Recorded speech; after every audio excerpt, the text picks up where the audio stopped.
So welcome everybody to Vespers 2022. We're kicking off Black History Month. And this evening we are going to be dealing with biblical Black history, which is going to be interesting in itself. So I was saying that anyone that knows me knows that I am well-versed in and I study a lot on biblical Black history, do a lot of and on our history in general. And the commonalities I just keep finding over and over is that our history was just stolen from us. And, you know, it is not our history, it's their story, right? So that is the meaning of his story. It is someone else's story, and no one should ever be telling our story. Right? So how can someone tell the story of our family?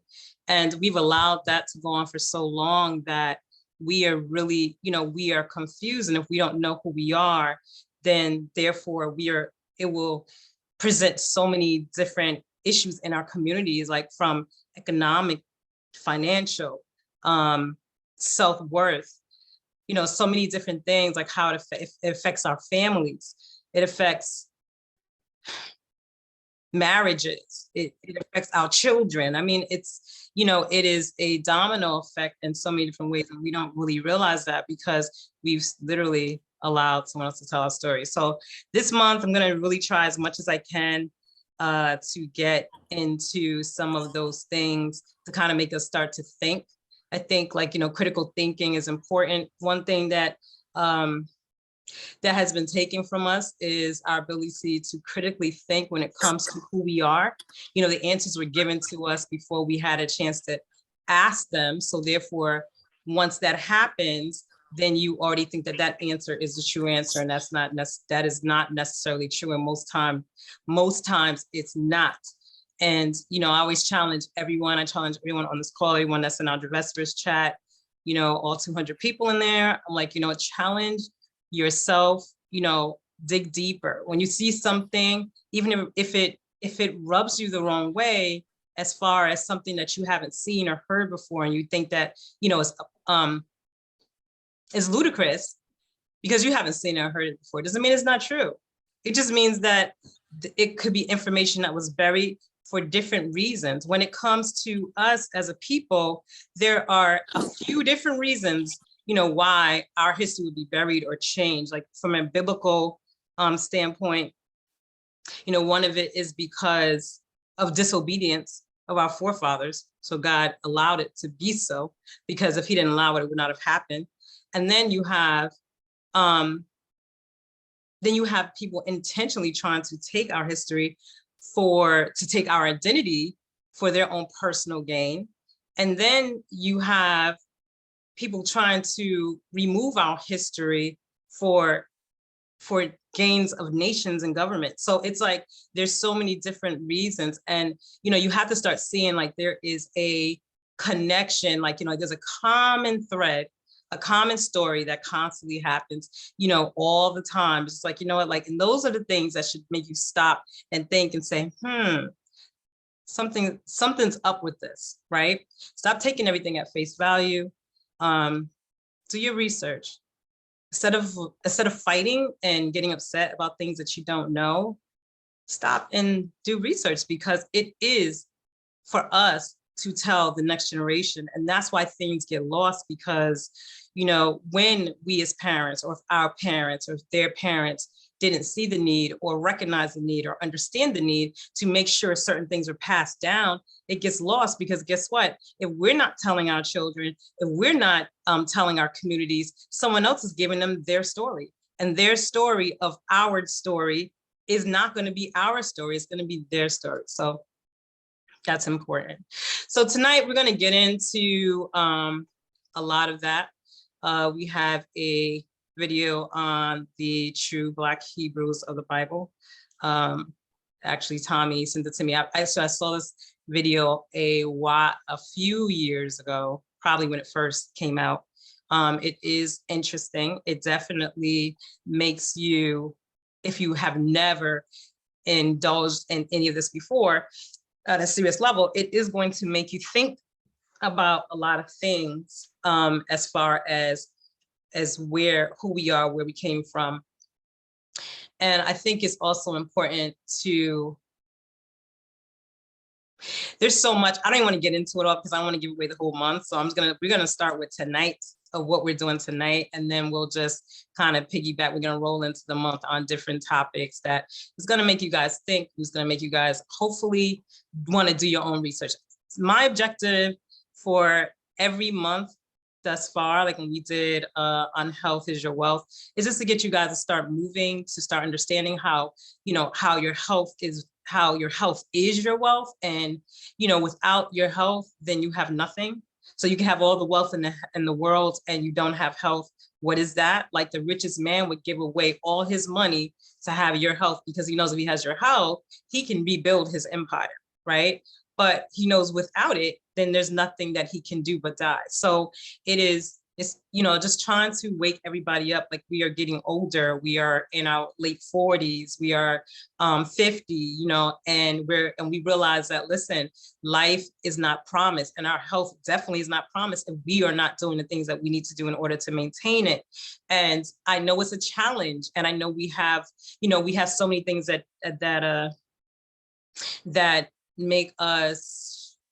make everything else look good that's not good for us. So I know we're fighting our visual all day long, our senses, our smell, and then our own desires. But we have to we have to love ourselves enough to start, just knocking things out at least one at a time, trying to get to where we need to be, because it's not a New Year's resolution. It's a lifestyle change. It's a life resolution. Like, do I want to be here tomorrow? And how do I want my life to live? What type of quality of life do I want to have? What kind of type of quality of life do I want to have when I'm older? Do I want my children taking care of me? Do I want my children having to change my diaper? Do I want that? And I'm sure that we do not. So therefore, let's, change that. So now this month, we're coming into, Black history. And I always say Black history is our history. So therefore, it's our story. It's something that we should be talking all the time. It's not something that we should just get pigeonholed into like one month. However, I do understand that it is the month where we can actually, people kind of stop and listen. It's unfortunate, but it's fortunate. So you have to be able to leverage that in order to get information into people, like I'm saying, for people to be interested. Maybe if I presented Black history topics in March or April, you may not be as interested. So their awareness is up.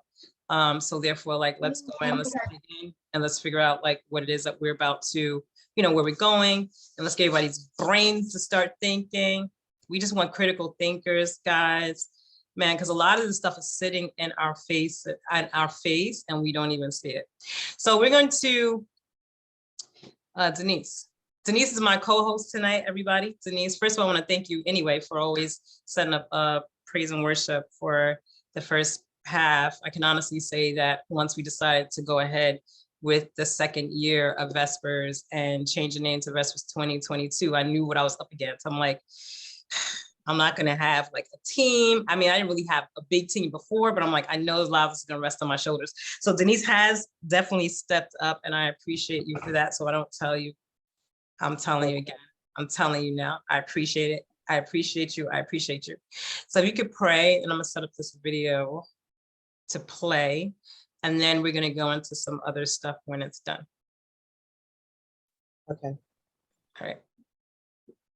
For our heads, dear Heavenly Father, I thank you so much, one, for this Vesper call and all who attend, and asking that you bless each one of us according to our needs, according to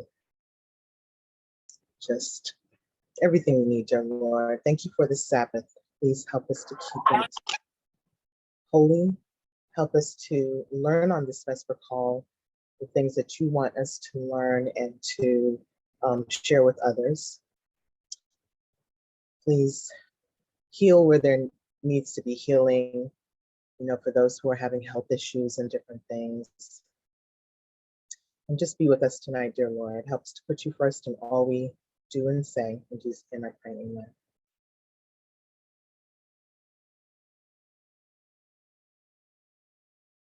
You're muted.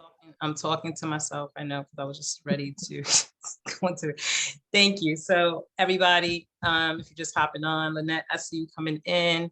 All love goes out to you. I know Lynette is going through, I don't know if you guys had the funeral yet or you're about to have it for your mother. So our prayers are with you and your family.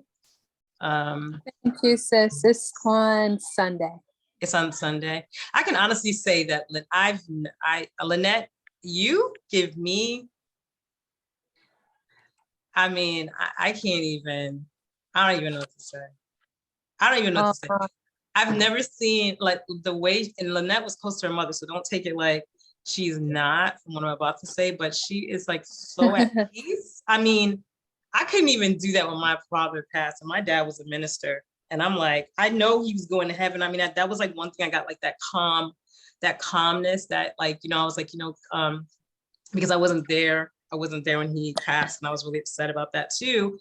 And that was like the one calming thing that I got. It was like God spoke to me, is like, but he made sure his soul was right before he passed, right? So, like obviously he knew in his moments, and he knew that he was obviously dying, like I'm saying, like the past few months, whatever. And then, I'm sure the night that it happened, I know for a fact that he did, like he made sure that he was going to be in heaven, but it didn't make it any easier for me. Like that was hard, and it's still hard for me. Like it hurts me every day, like every day. And so when I see you, you're like, oh, no, but I'm like, Lord have mercy. She's like you're like an angel. I don't even know how you do it. No, you know what? Of course, naturally, I'm going to miss my mom and I. Like, I think that, first of all, I would like to say that I think that my mother and I spent more time together than probably the average mother and daughter. I think I spent as an adult more time than the average adult probably should have spent with it. It was like almost probably not normal to some people. It was like, well, that just can't be natural. I mean, from the time, I was 20 years old when you probably, kind of do your things on your own. Nope. But my mom was with us, with me, concerts. Roger started dating me, and she was there in concert. And they had their own relationship too. So it was just like the three amigos almost.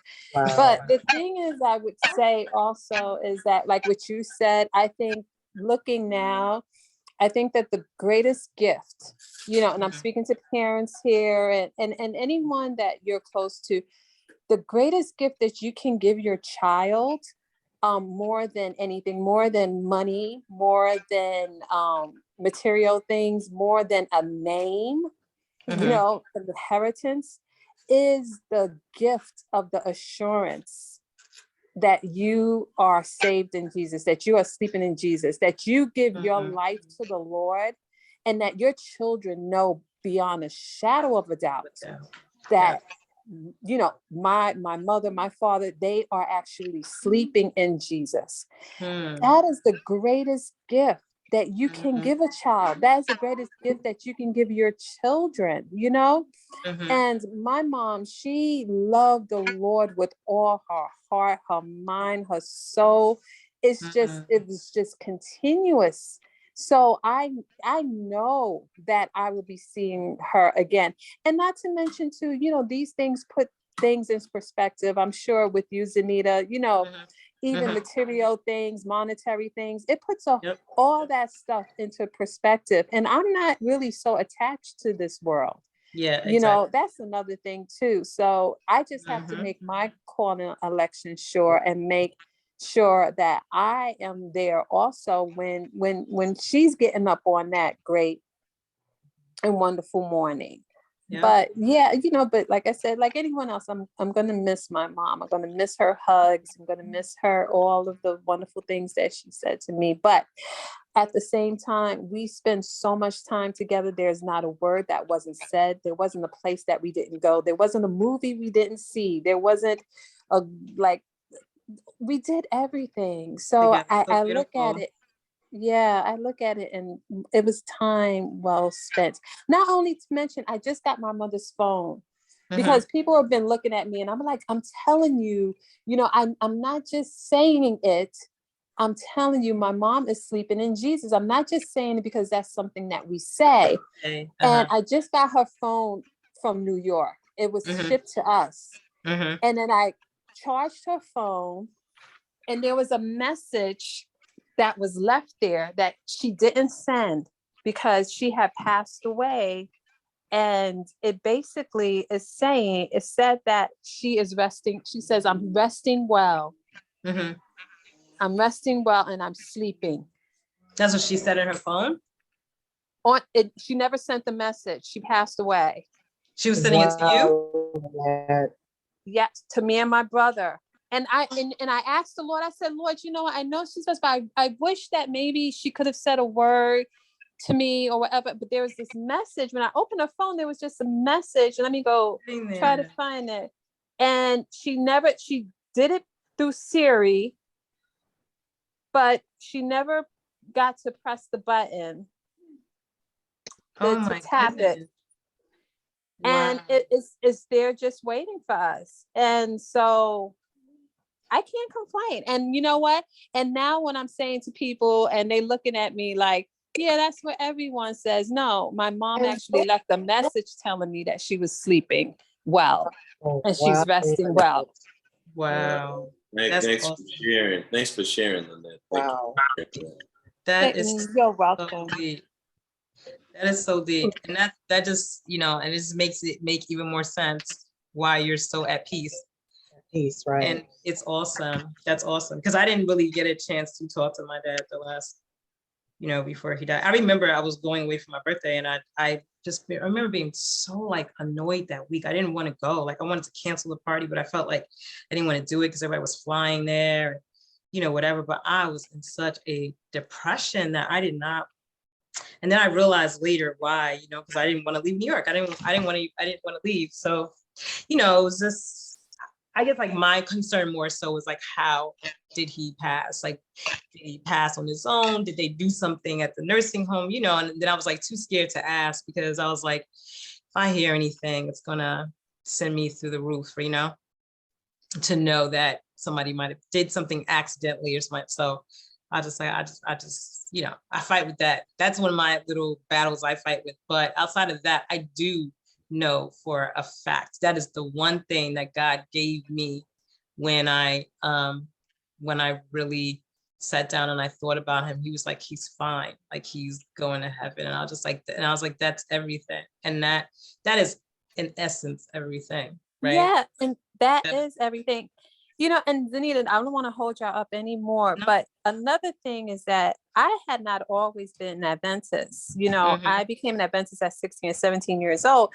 So whoever has been an Adventist all their lives, you always had the assurance of that message, and that message that when somebody dies, they're sleeping, you're going to see them again, right? Yeah, that's like the common thing to say.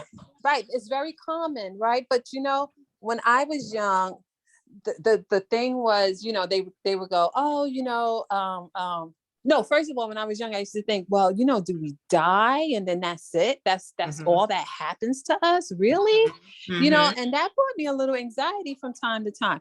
Then another thing I used to hear is people used to say, oh, they're looking down on you right now. As a child, that never brought any assurance to me. I did not want to see anybody looking down on me. Looking down, not coming near me, not being around me. That's one thing I always knew. So when I became an Adventist and I found the true message, and I was just it was just, oh my goodness, it was just such assurance to me and comforting to me. So that message has never left me. That comfort has never left me because it's not always been with me. So now that I think about, well, if I didn't have the truth, what would I be thinking right now had my mom passed away? When I compare the two, oh, no. Yes, it's a vast difference. And I'm very much appreciative of it because it's really new to me because I was just 16 when I got that message. So that's another thing too. Wow. No, it's awesome. That's an awesome testimony. I'm glad you shared it. Actually, I'm glad you came on tonight. And it's the blessed hope. I mean, I think all of us here have experienced death, and just to know, like, as well, like, you know, it also makes us strive to just do the right thing, to have the relationship with, you know, like, to make sure your relationship with God is true, genuine, so that you can actually see your mother again, and you'll see him again too. Like, seeing your mother would be a byproduct of the relationship that you have with God. So that's awesome. Exactly. Yep. So I don't want to hold everybody up. As promised, we're about to hop into this video real quick. We're going to go into the proof that I forgot the title of it now because I kind of moved away from it, but we're about to play the video right now, and you guys will see for yourself. Give me 1 second. Oh, the real Jews are Black, 100% proof. So this was recommended by Tommy. Like I said, I did watch this a few years back. It definitely was one of those things that kind of triggered some critical thinking for myself. So we'll listen to it. We can discuss it when it's done. And there's some other things I'm going to actually show you guys tonight too. So hold on.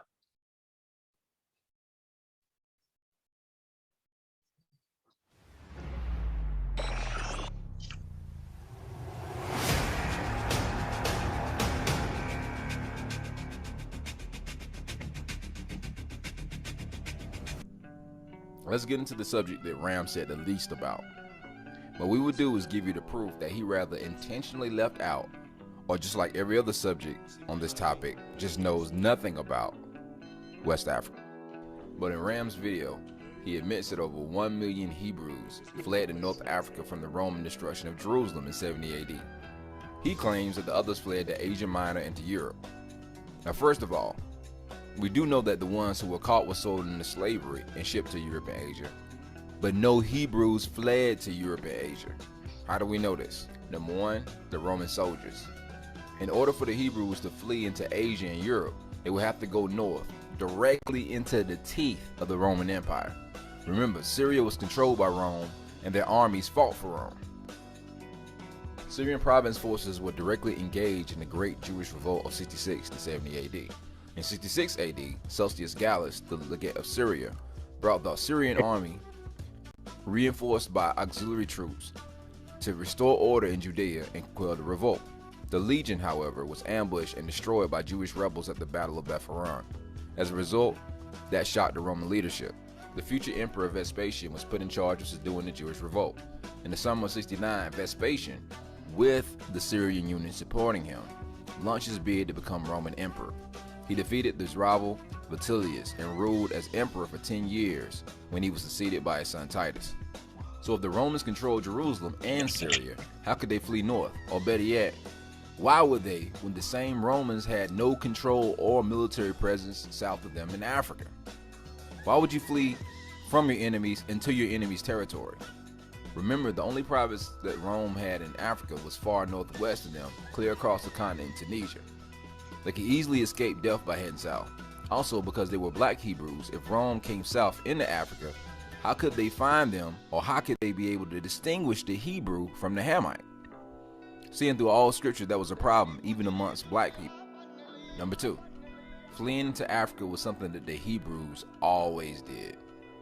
When it was prophesied that Judah was going to be taken into captivity, what did the Hebrews do? Jeremiah 26, verse 18 and 21. Micah the Morashite prophesied in the days of Hezekiah, king of Judah, and spake to all the people of Judah, saying, Thus says the Lord of hosts, Zion shall be plowed like a field, and Jerusalem shall become heaps, and the mountains of the house of the high places a forest.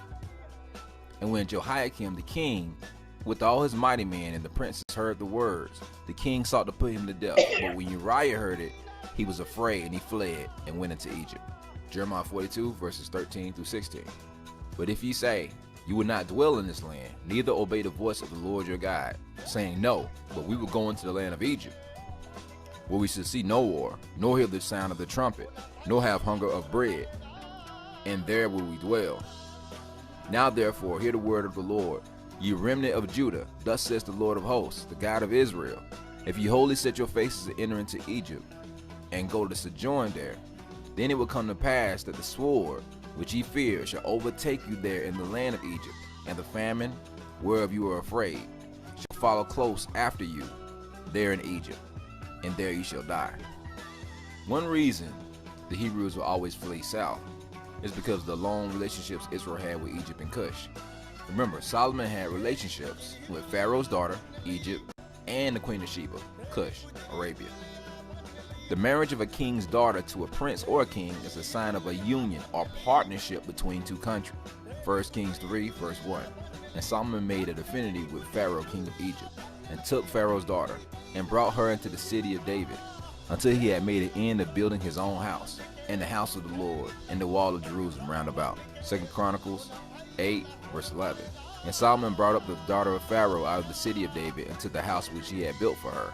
For he said, My wife should not dwell in the house of David, king of Israel, because the places are holy, whereof the ark of the Lord hath come. 2 Chronicles chapter 9, verse 12.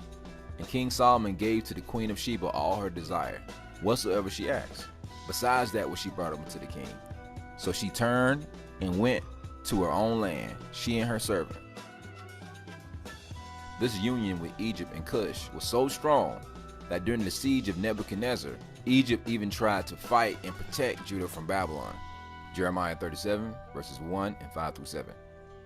And King Zedekiah the son of Josiah reigned instead of Coniah the son of Jehoiakim, whom Nebuchadnezzar king of Babylon made king in the land of Judah. Then Pharaoh's army came forth out of Egypt, and when the Chaldeans besieged Jerusalem, heard tidings of them, they departed from Jerusalem. Then came the word of the Lord unto the prophet Jeremiah, saying, Thus says the Lord, the God of Israel, thus should you say to the king of Judah, that sent you unto me, inquire of me. Behold, Pharaoh's army which is come forth to help you shall return to Egypt in their own land.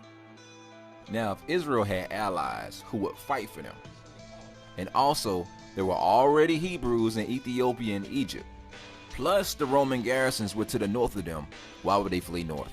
In Ram's video, he's trying to infer that only a handful of Hebrews fled to Africa, and most of them to Europe, when the scriptures say something altogether different. Isaiah 11:11.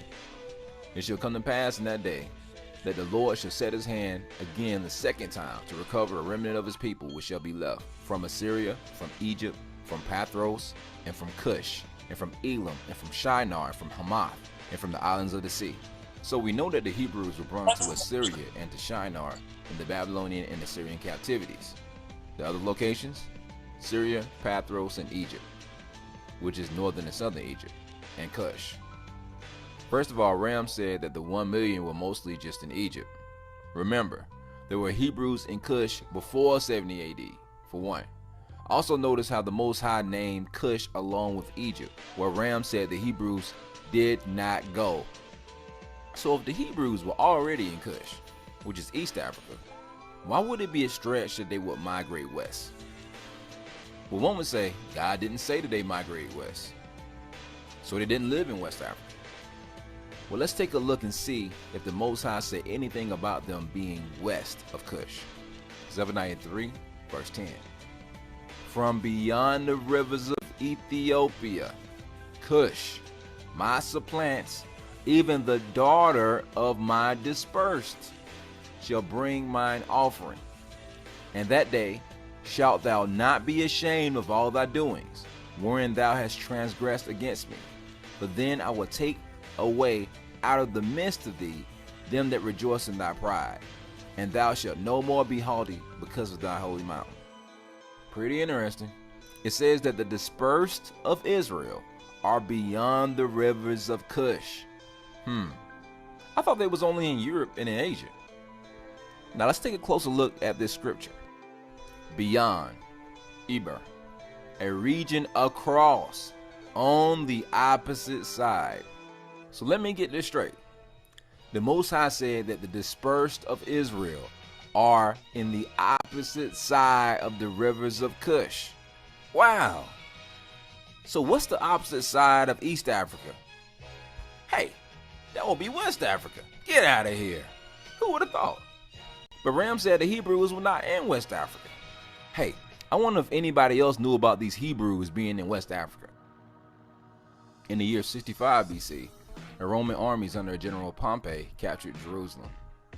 In 70 AD, General Vespers and his son Titus put an end to the Jewish state with great slaughter. During the period of the military governors of Palestine, many outrages and atrocities were committed against the residue of the people. During the period from Pompey to Julius, it has been estimated that over 1 million Jews fled into Africa, fleeing the Roman persecution and slavery. The slave markets were full of black Jewish slaves. From Babylon to Timbuktu, by Rudolph R. Windsor. The 16th century historian and traveler, Leon Africanus, was a Hebrew-speaking Jewish convert to Islam, raised in a Jewish household by Jewish parents of Moroccan descent. Leon Africanus traveled extensively in Africa south of the Sahara, where he encountered innumerable black African Jewish communities. Let me say it again. Where he encountered innumerable black African Jewish communities. Leon later converted to Catholicism, but remained interested in Jewish communities where he encountered throughout his travels in West Africa. This is a quote from his book, The Description of Africa. Howbeit, they say that upon the Nilus, or the Nile, do inhabit two great and populous nations, one of Jews toward the west, under a government of a mighty king. Leo Africanus, The Description of Africa, Volume 1, page 32. Ibn Kulahan, who lived in the 13th century, a respected authority on Berber history, testified that the black Jews of Western Sudan, with whom he personally interacted. Also, the famous Muslim geographer El-Drisi, born in Ceuta, Spain, in the 12th century, wrote extensively about Jewish Negroes in the Western Sudan. Black Jews were fully integrated and achieved preeminence in many West African kingdoms. For instance, the Jews were believed to have settled in great West African empires such as Songhai, Mali, Ghana, and Kanem-Borno empires. According to numerous accounts of contemporary visitors to the region, several rulers and administrators of the Songhai Empire were of Jewish origins, until Askia Muhammad came to power in 1492 and decreed that all Jews either convert to Islam or leave the region. Some accounts place some West African Jewish community in the Ondo Forest of Nigeria, south of Timbuktu. This community maintained a Torah scroll as late as in the 1930s, written in Aramaic, that had been burnt into a parchment with a hot iron instead of ink, so it could not be changed. See, Goen Rafika, the quest of the lost 10 tribes of Israel to the ends of the earth. This quote is from The Travels of Ludovico di Farmita, in Egypt, Syria, Arabia Desert, and Arabia Felix, in Persia, India, and Ethiopia AD, 1503, 1508. At the end of 8 days, we found a mountain which appeared to be 10 or 12 miles in circumference, in which mountain there dwell 4,000 or 5,000 Jews, who go naked and are in height 5 or 6 spans and have a feminine voice, and are more black than any other color. They live entirely on the flesh of sheep and eat nothing else. They are circumcised and confess that they are Jews. These quotes are from The Earth and Its Inhabitants, The Universal Geography by Alice Reculis. The Mandingans were now broken up into many rival petty states, or excellent husbandmen, but display their remarkable talents chiefly as traders. They have been compared to the Sorokles, the Jews of West Africa. This quote is from Eboo's Hebrew Exiles from Israel, Amazing Facts and Revelations. The first British explorers who met the Eboo's of Nigeria were quick to identify them as a branch of Hebrews, based 1938, and so simply referred to them as Hebrews, Hebos, Ebos, and later Eboo's.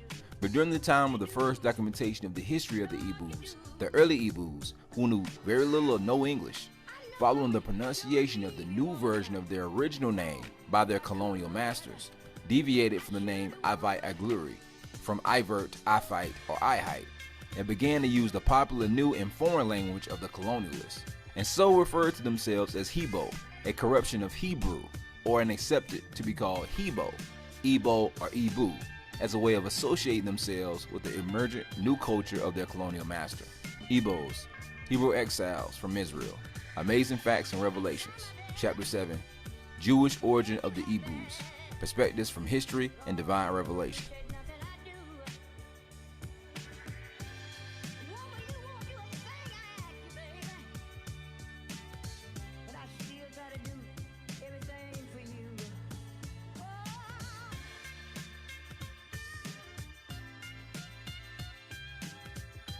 This quote is from African History in Documents, Volume 1, Western African History, by Robert O. Collins. The inhabitants of Bonny when the author last visited that port, I counted to about 3,000. They were a mixture of Igbo or Hebo and the Brass tribes. The Igbos, who are also from a neighboring country, have already been spoken of as a superior race. The king of New Calabar and the neighborhood and Papal, king of Bonny, were both of Igbo descent, of which also are a mass of the natives. And the number of the slaves from the Igbo country, which throughout the existence of Bonny amounted to perhaps 3/4 of the whole export. It is calculated no fewer than 16,000 of these people alone were annually exported from Bonny within the 20 years ending in 1820. So that including 50,000 were taken within the same period from New and Old Calabar. The aggregate export of the Igbo alone was not short of 370,000. Anglican missionary G.T. Baxter was so sure of the Igbos were of Israel, he told other missionaries to familiarize themselves with the Old Testament law so as to better witness to the Igbo, because the Igbo lived like the ancient Israelites. This is a quote from G.T. Baxter's book, Among the Igbos of Nigeria. The Igbo country lies within the recognized Negro Belt, and the people there bear the main characteristics of their stock. There are certain customs which rather point to a Levitic influence at a more or less remote period. This is suggested in the underlying ideas concerning sacrifice and in the practice of circumcision. The language also bears several interesting parallels with Hebrew idioms. So where is Western Sudan? At one point, the area of Sudan stretched from East Ethiopia to West Africa. At that time, it was not called Sudan, but Soudan, meaning land of Judah. In the latter centuries, this area became known by the slave traders as Negro land.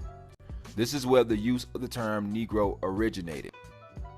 During Ram's documentary, he constantly pounds the idea that the Negro is a Cushite. He even denies the Zophim Bible Dictionary, which states that the Negro did not descend from Ham.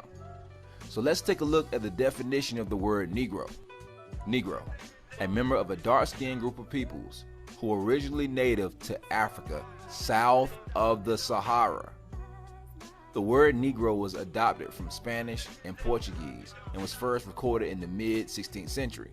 Notice it says Sub-Saharan African. But when we look at a map of the territories of the sons of Ham in Africa, Phut, Cush, and Mizraim, they are all Northern African or Northern Saharan areas, just as listed in the Bible.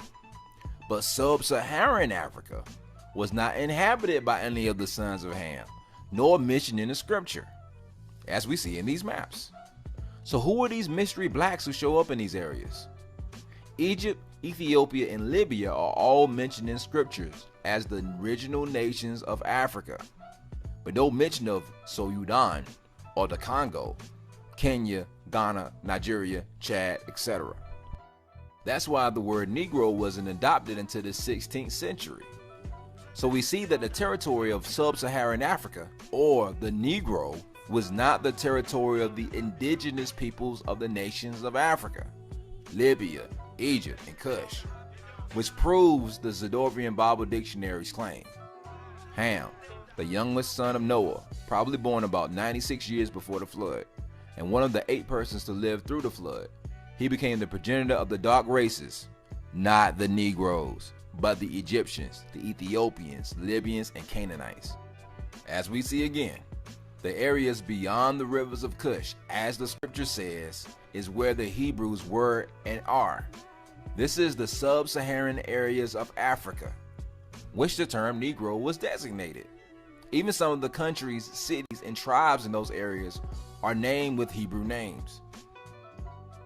Chad, for instance, Genesis 46:10. And the sons of Simeon, Jemuel and Jamin, and Ohad, and Jachin, and Zohar, and Shaul, the son of a Canaanite woman. The word Chad is taken from the word Ohad, the grandson of Simeon. Also in the country of Chad, There are areas such as Gerar, who was the son of Benjamin. Genesis 46:21. And the sons of Benjamin were Bela, and Becher, and Ashbel, and Gerar, and Naaman, and and Rosh, Mupim, and Hupim, and Ard, the Salmit region of Chad also. Salma was the son of Caleb. 1 Chronicles chapter 2, verse 50 through 51. These are the son of Caleb, the son of Hur, the firstborn of Ephratah, Shobal, the father of Kiriath-jearim, Salma, the father of Bethlehem, Harpath, the father of Beth-Gader, or in the country of Senegal, the capital, Dakar, which Dakar was the father of one of the 12 officers who oversaw Israel under Solomon. 1 Kings chapter 4, verses 7 through 9. And Solomon had 12 officers over all Israel, which provided victuals for the king and his household. Each man his month in a year made provisions.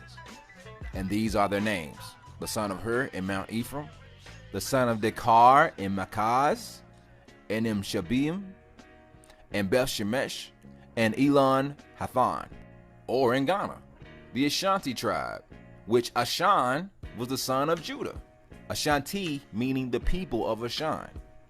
Joshua chapter 15, verse 1 and 42. This then was the lot of the tribe of the children of Judah by their families, even to the border of Edom, the wilderness of Zin southward, the uttermost part of the south coast, Libnah and Ether and Ashan.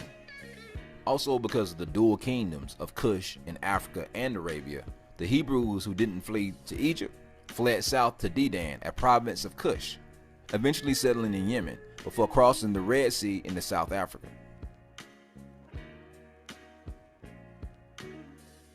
Concentrated in the shadow of the Soutpansberg Mountains in the far north of South Africa. To the casual observer, they look and live much like any other traditional Southern African community. But if you scratch below the surface, there are some intriguing differences. Here I am in South Africa, and there are these men wearing skull caps and talit, shoulder wraps. You would see this in any synagogue in America or Israel, but I never thought I'd see it here in South Africa. I want to find out how these people seem to have Jewish customs. Samuel Moeti is president of the Lemba Cultural Association. Pleasure. So, I'll be honest, I came into this village and the first word I heard was shalom, Yes. a Hebrew word. Yes. How's that possible? How is it that the Lemba are speaking Hebrew? The Lembas are the original Hebrews, and they were scattered, as you know, and they crossed into Africa. So they were scattered all over. So in South Africa, in many parts of South Africa, you find the Lembas who are actually Hebrews. Hebrew. So the Lembas claim to be descendants of ancient Israelites? Not claim, they are. They are. They are. Okay. We are the original African Hebrew. We are scattered all over. Can you give me a few examples of some of the Jewish Yes, traditions? we don't partake of pork. Okay. We don't mix milk with meat. It sounds to me like the Lemba have a unique culture surrounded by others who do not practice the same way. That is correct. We always believe that the Jewish people who live all over the world are our brothers because we come from the same root. Could it be that the Lemba are a lost tribe of Israel? To answer, perhaps the Lemba's oral history, handed down over the generations, can help us make a connection to the lost tribes of Israel. The Lemba's story goes like this. Thousands of years ago, they were forced out of Israel and settled in a place called Senna, which is believed to be the present-day Yemen. There, they lived as traders and craftsmen until war or natural disaster pushed them across the Red Sea and into Africa. Then began a slow migration south. Along the way, according to the Lemba, they built great stone cities. It's a claim that's fascinating. Himmler is convinced that Lemba ancestors did indeed come from the Middle East. I'm excited to get back to the Lemba to see what they make of this. And I've got the perfect opportunity. It's the Lemba's annual festival, and I've been invited. It's hard to believe that these people, who to the casual observer look just like the other African communities they live among, actually do have DNA passed down from Middle Eastern forefathers. This proves that when it comes to race, looks really can be deceiving.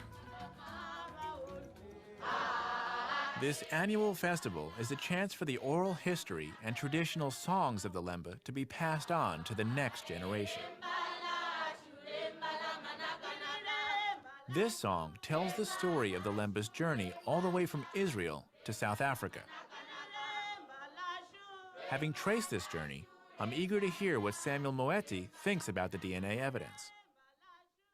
So the genetic testing actually proved to the doubters what you and your forefathers have been saying for generations. That must be exciting news. It is. I'll be honest, I hadn't heard of the Lemba. I knew very little about the people. But having spent time making the journey from Jerusalem down through Zimbabwe, having spent time here at this festival, seeing what your people are all about, I can only sum it up in one word, and it's shalom. Shalom. We've seen how science has backed up the claims of the Lemba in the face of years of doubt and prejudice. The archaeological clues, the DNA evidence, and the Lemba's own oral history add up to a very convincing argument. It reminds me that first impressions can often be misleading. It was hard to believe that a tribe of black Africans could be the descendants of ancient Israelites. But that's exactly what they appear to be. Brothers and sisters, they are there. We are not lost. We are scattered. We are original Hebrew. Sub-Saharan West Africa is an interesting place, especially a little place called the Slave Coast, in which the slave traders called Negro Land. As you can see, the area of the Slave Coast was called Wahida. And if you look right above it, in English are the words Kingdom of Judah. This is the port where the so-called African or Negro American was taken, also to the British Islands, South America, and Europe. This area was called Kingdom of Judah. Well, maybe they just called it that, like a nickname or something. But actual Hebrews didn't live there. Well, let's take a look. This is from Press and Bulletin's magazine. Language doc from the Society of Geography. Wahida, also called Fida, Huida, Uida, Judah or Ajuda, is an ancient city frequented since the 16th century by Portuguese slave traders who gave it its name. Its inhabitants were said were Judaic and were viewed as the remnant of the scattered tribes of Israel. This quote is from Creole New Orleans, Race and Americanization by Arnold R. Hirsch and Joseph Logston. Between June 1719 and January 1731, 16 slave trading ships arrived in Louisiana from the Senegal region. 6 ships came from Judah, Wida, a slave trading post.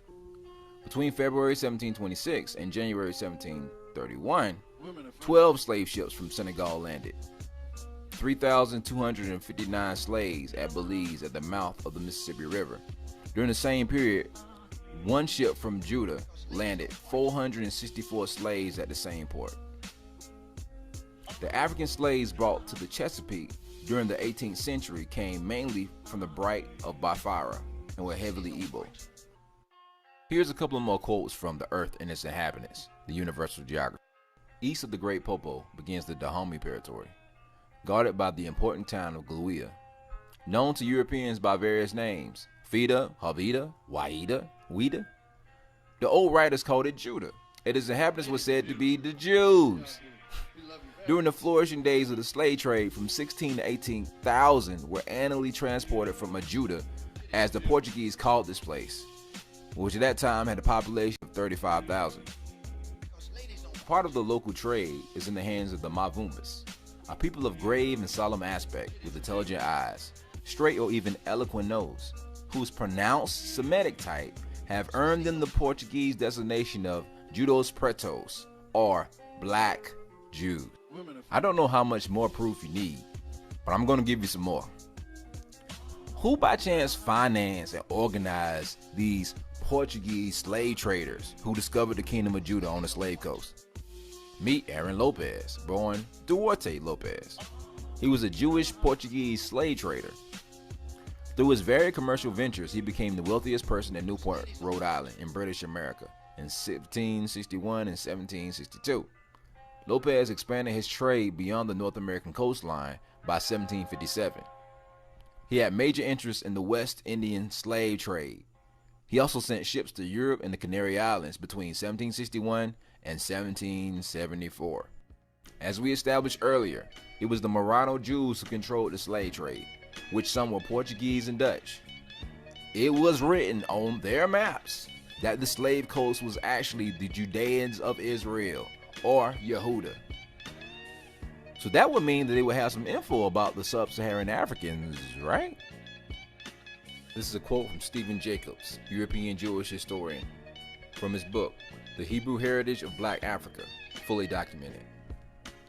Black Americans are now in a position as never before in modern history to rediscover and reclaim, if they wish, a heritage which has profoundly influenced world history and mankind, the Hebrew heritage of Black Africa. So since we've established, without dispute, that not only did the true Israelites flee into sub-Saharan Africa, but that the scripture also agrees that the dispersed of Israel are beyond the rivers of Cush, and from there were transported as slaves into every nation, not for the first time, but actually the third time around. The first time and the second times were in the known world, the third time into the new world. And seeing that it was by the witness of 2 or 3 that every word is established according to scripture, that would be right on the nose. Now, the last thing we need to consider is the Ashkenazi and Sephardic Jews' location. Since 98% of the people who claim to be Jews are self-proclaimed Ashkenazi Jews. Well, who was Ashkenaz? Was he one of the sons of Jacob? No.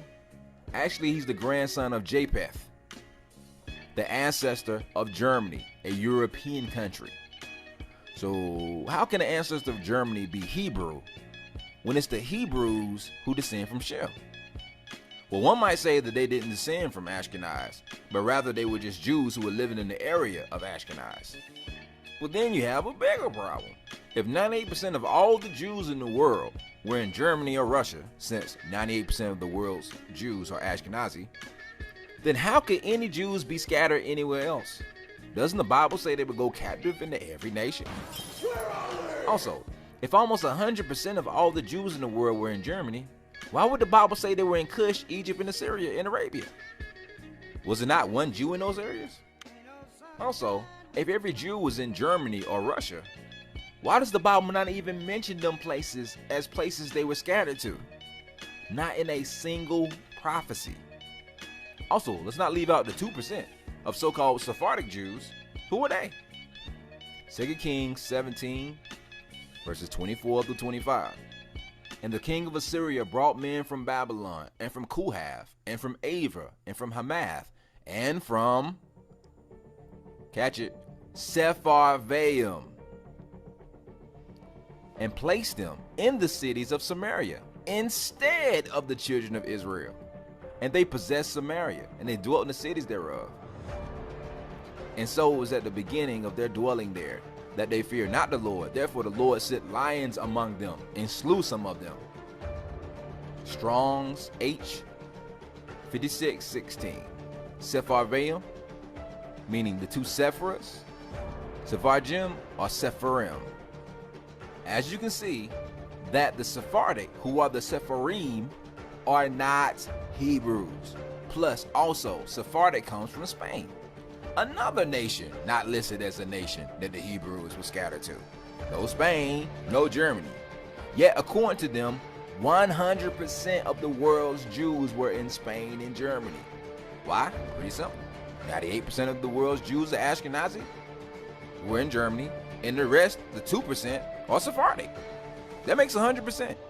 I didn't realize that Spain and Germany is counted as every nation, or that Spain and Germany is also called Egypt, Cush, Assyria, Babylon, and Ethiopia, for that matter. As we have concluded in this video, there's not one single shred of evidence or any biblical prophecies that point to the Ashkenazi Jews or the descendants of Japheth as Hebrews from the tribe of Judah, as they falsely claim. Yet historically, archaeologically, and the Bible all point to the Negro as the exiled tribe of Judah, as even confirmed by the Ashkenazis themselves. In conclusion, we pray that RAM or Reformed Apologetics Ministries come into the knowledge of the truth. and cease from propagating false information, hopefully ignorantly and not intentionally, about the biblical history of our ancestors.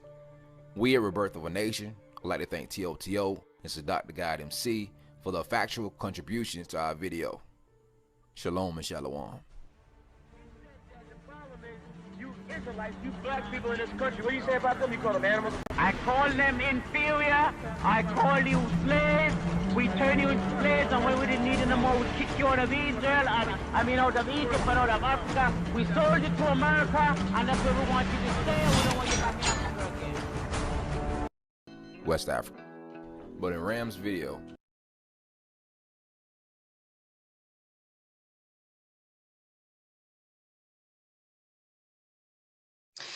Okay, everybody, so that was the video that Tommy recommended that we listened to this evening. So there's a lot to unpack, I'm sorry, from that. I mean, the first time that I heard that video, I was very much intrigued because it did show a lot of connections between the Bible, between the lives of the original Hebrews, and then, you know, the lives of the other Hebrews that were scattered around the world. So that was really interesting to me.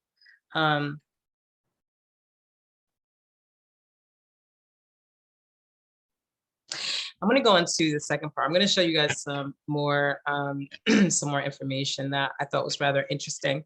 And then we'll just open the floor for like questions and discussion, because I don't want to give away. I just don't really want to, I don't want to say too much, but I do, a lot of that video is very interesting. It is definitely has a lot of truth, a lot of, I guess, truth to it. One second. So the other part that I want to show you, we wanted to go into tonight, was a really quick synopsis of Did You Know? Or, yeah, so Did You Know? So that just kind of just shows like more pictures of what was going on and what has been going on. Then we can just kind of get to a, you know, a discussion about it the next half an hour or so. And, you know, so hold on one second, let me just share my screen first. Do this.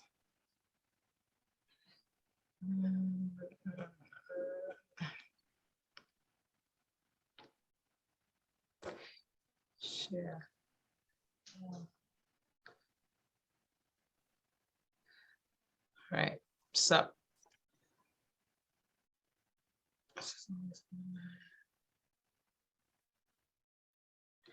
Okay, so I want to show you guys some, you know, just some things that I know that, you know, like if you're not really looking for it, you won't actually see it. You won't, you know, most of the time, I guess, like in our normal days, we're not looking for these things. But, you know, our Vespers this evening, it's talking about the biblical Black, the history of the Blacks in the Bible. And I know that over the years, I guess I started hearing that, you know, learning more about it. Like when I was more in my teens, I think like, you know, people started kind of talking more about it because we were taught, you know, a white form of Christianity, and that everyone in the Bible did not look like us. So therefore we started to, you know, I started hearing like ministers preach about it, and, you know, during Black History Month, and, you know, like people would talk about it here and there. So it was like really interesting to me. It's when I started kind of like getting more into it. So these are just some of the pictures that I just kind of pulled off the internet. I can remember how to work this thing. There it goes. Okay. So did you know? So a lot of the you know, just listening to the video tonight and, you know, just realizing that our history has been whitewashed, right? Or it has been whitewashed. I mean, it's not or anything. I mean, that's ultimately what has happened. This past, I think like a couple of weeks ago, we went to a Greek, I think it was a Greek Orthodox church. And I think I took pictures of it. And it was just so pretty because they actually had like all of like where you would go into a Catholic church and you would see all of the quote unquote saints, I guess, or whatever, you know, but they would all be originally like white. They actually had the true color of them, and they were like all Black, you know, Black people, like, you know, in their true color. And I thought that was amazing that there was a church in Long Island that it was beautiful, it was huge, it was gorgeous inside and outside. And they actually wasn't scared to hide. They weren't trying to hide the history of who the pioneers, I guess, or the beginners of those denominations were. We find like even in this picture, you see that there's like stolen legacies that has been happening over time. And I always say that, you know, a lot of these stories are told in plain sight, you know, when if you don't want someone to question, then give it to them, just feed it to them in plain sight. And then you're going to say, there's no way they would do that. But, you know, when you watch, I remember the first time I saw, what was it? Was it Jezebel? Who was it?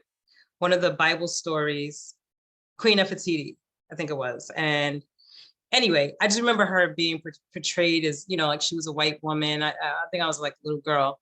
She was white, everybody, and he was white, and Israel was white, and Hebrew was white, and Egypt was like white, I should say. I remember me asking my mother, I was like, Mommy, like they don't have any, I'm like, they don't have any Black people, or they don't have anyone else to play these parts. Like, why is it that they're always playing all the parts? You know, like, why is it that white people, and it was just an innocent question, because we were not raised to be racist or anything like that. It was just, you know, I was just innocently asking, like, why is it that, you know, where are the Black people at? They're not playing any of these parts in the areas that myself as a child knew, even at that time, was prominently Black. And it always rose a question in my head.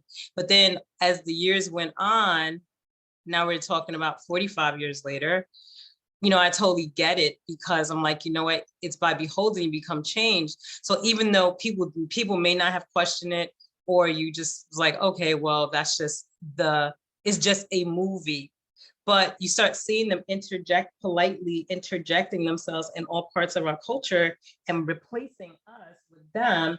And when we don't question or we don't say anything about it, it becomes facts. And it's like, you know, so now it is really thought and believed that they are everybody. Like they played every culture, and now they are predominantly every culture, and we are non-existent. And when they do talk about us, it is in a way that we are, what do you call it? You know, we're ancient.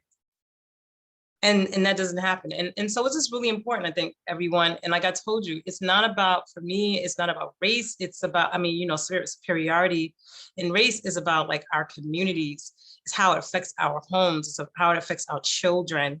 You know, it's self-worth. It does so much damage to us for us not to know. It is important for us to know who we are, our legacy, you know, like, for our children to know these things, because, or else, you know, that's why our families are broken. So let's just go a little bit further. So the next one that I was looking at was King David, and I saw how this is the original drawings that they had of him, or that they drew of him. And then when they redid it, they actually started changing his features over a little bit. You know, and there's always they usually did it in a gradual change. So it wasn't just immediately, okay, I'm going to just change the features of someone, you know, like of anyone that we know. It's always gradual. I remember when they did the King Tut, when they had King Tut it was like probably in like late 1990, like early 2000s, they had them come to the city. And I remember I was walking down the street, and they was advertising like his whole exhibition all over the place. And like a bus drove by, and it was a picture of him. And I'm like, who is that man? Like, you know, it was the King Tut that we had always saw, like, you know, same color bronze, you know, garb and everything. But he had a very, very straight nose, and you know, they had changed features. And I'm like, no one noticed, or, like people don't notice. And it's like, and that's how things change. It's like originally he had African features, and every time they brought him more mainstream, they started, changing his features, till now, if you go look at King Tut and you look at the original King Tut, one looks like a bronzed, a European, which is in bronze, where the original was had African features. And that's how our history begins to be lost, which we need to pay attention to. I'm going to take that one out. So this is Jesus in what they portrayed as Jesus, or Yeshua, 6 BC to 70 AD. This is how he was portrayed. This is how the world actually referred to him. And then in 1769 to present, they started changing. So they just literally changed the color of his skin first, kept the features, and then started changing until he looks like what he looks like today. So this is another one I thought like was really interesting. The next one was before and after. This is another drawing of Jesus where you see like he was more in darker tone, like, as what they saw him and what they remembered him as. And then they started lightening, his skin tone gradually until he is where he is today. This is one of Moses that said they couldn't whitewash. They found this in the catacombs of Russia. And Russia had a lot, like that's one thing about Russia for some reason. I wouldn't say for some reason, actually, Russia had a lot of history of what the original Hebrews look like. You'll find if you do a lot of research on it, you will find that Russia holds a lot of that. Russia has it, Turkey has it. If you guys would travel, I guess like to those regions, because I do know that my friends that I know that are from there they concur, right, with this information. Let me see the next one. These are just more pictures of, I'm trying to hide my controls. These are just more pictures of whether it's Black people in Christianity or Black Hebrews. I mean, that one wasn't that clear, but it just shows you like from that time period, what was going on. Excuse my, can't do this with my thing. I'm trying to do it this way. So I was trying not to happen. Okay, really. All right, so this is another one. This is the Orthodox Jews. They had this drawing of, it's like they, remember people of the era, and you could tell like by the way that these pictures are taking of the artifacts of that time, were drawing like they didn't have any reason like to change or do any color changes, because it was what it was. They were just painting or recording history as it was, right? Let's go. It's another one. This is the disciples. So just showing what they look like. There's another picture of Moses, drawings, I should say. I'm not saying that he looked exactly like that, but it was just renditions, people's renditions of what they actually saw. This is an article on the biblical Levites and the Jewish civilization. It shows like you can see like just from the facial structures and the color of the color of the skin, right, that it was of what they looked like at that time. Then they have this picture, which is the real Hebrew Israelites of the Bible. And I thought that was relevant to what we were listening to today. A lot of times we look at these things and we kind of, they kind of put it up like it's art. And we're thinking like, oh, that's just artistic. And you're not realizing they was actually mimicking the curls or the curl patterns in their hair, and in their beards, and the fact that it wasn't straight, but the texture of it, which the Bible talks a little bit about that as far as when he talks about what God looked like, right? So, I mean, that was interesting. Then you have the rules for the Levitical priest. Ezekiel 44:20, they shall not shave their heads or let their locks grow long. They shall surely trim the hair of their braids. So it says the image above are not Syrians, but Israelites. So in a lot of, when, like I said in the beginning, there's a lot of reasons why, identities why they want to steal the Hebrew identity or our identity, or, because, we were a blessed people. So it's like, what, and like I said, first, it didn't happen. God allowed it to happen. It was a curse of disobedience of our forefathers and them not doing what they were supposed to do. So therefore we were cursed and, pretty much enslaved. And enslaved, like I said, does not have to be chains of the arms and the legs, but it could be the mind. And we're more enslaved in the mind than we are, in anything, actually. So therefore, we look at these pictures and they'll tell you that, oh, it's Assyrians or it's Assyrians or someone else. And, you're not realizing what you're looking at. And that's why I say, like when you kind of like start seeing these things, you start wanting to do your own research. So you just kind of go in and start. And when you start to do your research, you start to see that what I'm saying to you is actually true. And I think it's really fulfilling when we start to identify ourselves in the Bible. It's reassuring.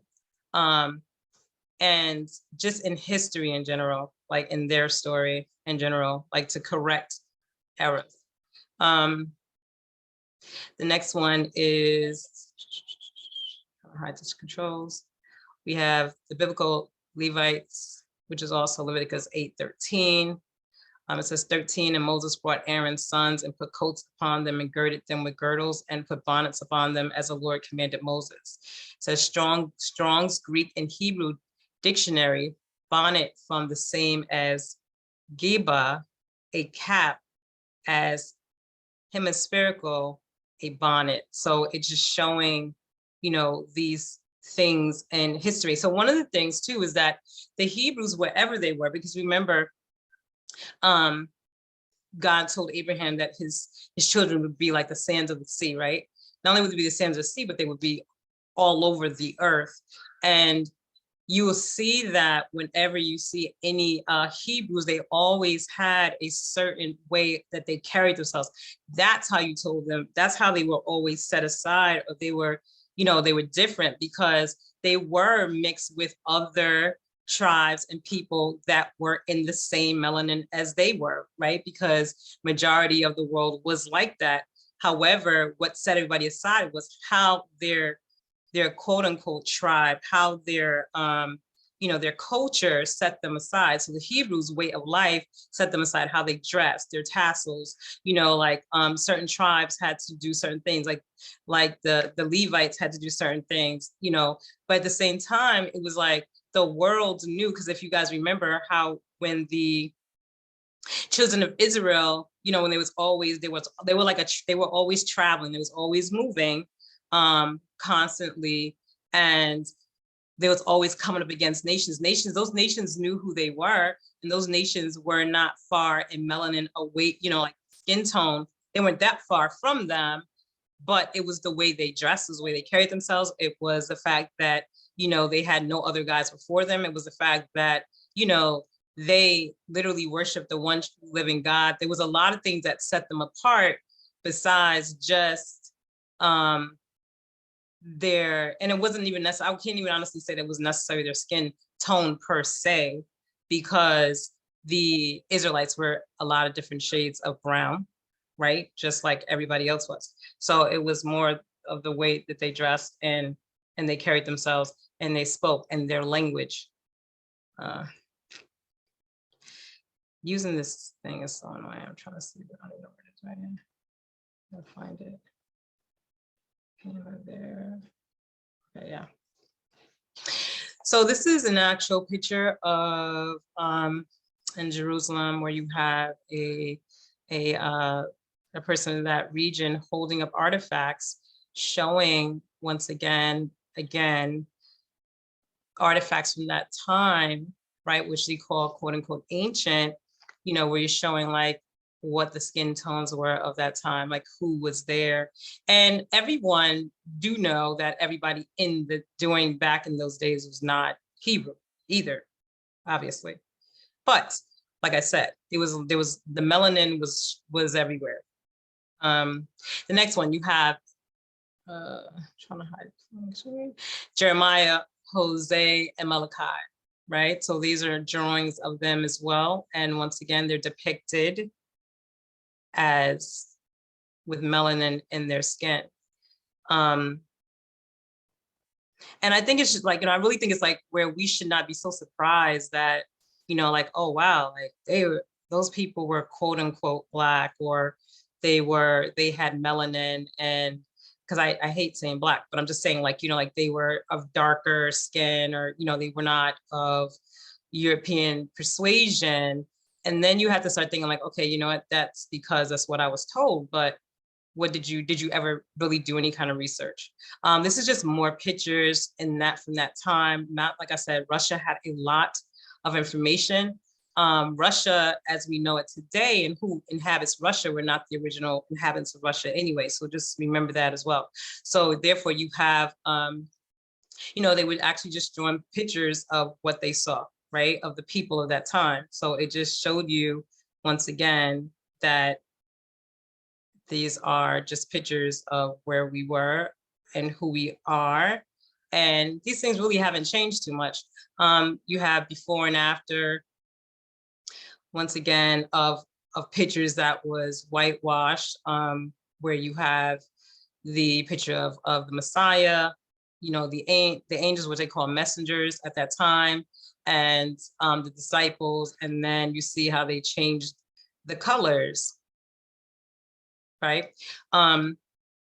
So even though I think a lot of times we say, well, it doesn't matter.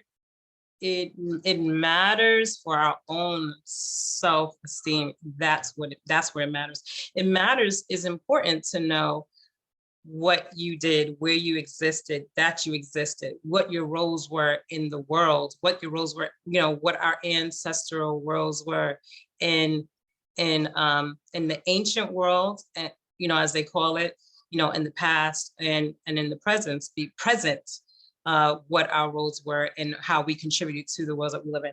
So I'm going to come out of this for a second. Okay, let's stop sharing that.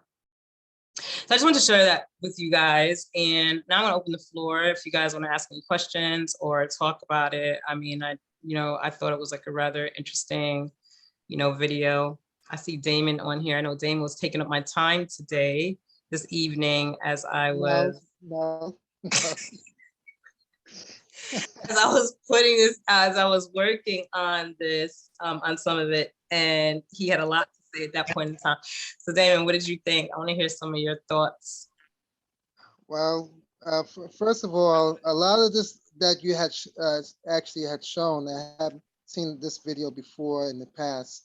And even though I was brought up as Adventist, but my father, he taught me a lot about my culture already, So a lot of this is not really new to me, but with this kind of knowledge is up to, once you see it, is up to you, the individual who sees it, is to expand on what they see and then pass the knowledge on to the next person. Because when you go further past this point, when they talk about the Negro land, it was a lot going on during that period, especially in 1948, where the last of the Hebrews were in Israel when they were forced out. And that's because of the movement that was taking place in Europe from the Zionists. And when those guys came into Israel, they didn't come in small numbers. They came in by the thousands. So wherever Hebrews that were there, they were forced out. And that's when they declared in 1948, declared Israel as the state of Israel. And then they inform all these different laws and regulations of who could be Jew and who are the original Jews. So that 2% that you see, that they were talking about, that 2% are the ones that you see today who pray at the wall.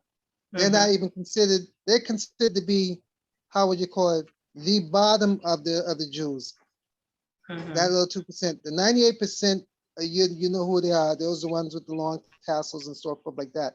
But most people don't know today that in Ethiopia, they are taking some of those Hebrews from there right into Israel. But they are told and painted a pretty picture that they will have their freedom and they will live such and such type of lifestyle. But when they get there, there's no returning back to Ethiopia. They can never come back. And the conditions that they are under are far worse than what we are going through in this country here. Who is it? Repeat that again. Who did that? The conditions that they're going through right now in Israel are far more worse than what we're going through right here. So there's some of the police brutalities that you see that took place in New York, especially with the latest one that just happened not too long ago. Those techniques are being learned on the Ethiopians that are there right now. They practice that on them all the time. And that's where some of our law enforcement went, which is not mentioned unless you do the research, that went over there to for training. So this shouldn't come to a surprise. You know, the world has been practicing these techniques for years. Yeah, I mean, and that is like, and that's one of the things. It's like, you know, we have been so brainwashed, and we've been so that's right, conditioned, colonized. You know, the colonization started with the mind, and and that was the main thing. It's like, why keep someone captive, you know, with chains? If I can captivate your mind, if I can chain your mind, then I've won, right? I mean, because what do you do with animals, right? Like you have a dog and you put like you have an electric gate. How do you keep that child? How do you train that dog? Or how do you train an elephant, right? You put from he's a baby, you put what's name is on his leg. And so when he realizes that he only can go but so far, right? So when he's older, he doesn't move past that. When you have electric gate and you have a dog, like, you know, once they, you know, when they're little, when they start hitting that gate, then they realize, like, I'm not going outside that parameter. So now they are literally conditioned to stay within a certain area, and that is just their way of life. So it's like, you know, you don't need to sit down and worry about where he is, where he's running, if he left your property or anything, because you already have him mentally trained. And that's why it's so important, you know, when it comes to this, that, you know, we start to learn, we have to unlearn the things that we learned. Last week, we were doing open mic, we were having that conversation with Roger and a few other people. And, you know, he was bringing up, you know, Ellen G. White, where she said that, you know, you're going to have to,